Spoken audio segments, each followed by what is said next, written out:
ह्या बाळाच्या बर्थडेला डायरेक्टर राधा पाटील यांचाच डान्स शो.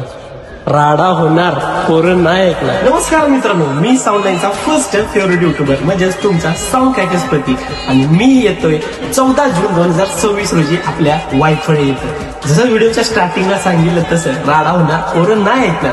कारण की शौर्य यांच्या बर्थडे निमित्त होणार आहे भरपूर असा धिंगाणा शो, राधा पाटील यांचा डान्स शो. आणि मी तिथं तुमच्यापर्यंत माझ्या युट्यूब ब्लॉग मधून हा सगळा शो इव्हेंट कव्हर करण्यासाठी येतोय. त्याचबरोबर या शोचे निमंत्रक आहेत जितेंद्र नलवडे आणि काजल नलवडे. त्याचबरोबर प्रमुख उपस्थिती असणारे डबल महाराष्ट्र केसरी चंद्रहार दादा पाटील आणि युवा नेते प्रभाकर पाटील सुद्धा. आणि ह्या सगळ्या शोला सक्सेसफुल करण्यासाठी आपल्या साऊंड लाईनचा सत्यम साऊंड 2000+ वायकळेवाला, त्याचबरोबर डीजे बबलू आणि बालाजी लाईट सुद्धा असणार आहे. सो राधा पाटील यांचा हा डान्स शो पहिल्यांदाच माझ्या ब्लॉग मध्ये कव्हर करण्यासाठी मी तर येत आहे वायफळेमध्ये 14 तारखेला. तुम्हाला पण यायला लागते आणि जर यायला नाही जमलं तर माझा युट्यूब ब्लॉग नक्की बघा. धन्यवाद.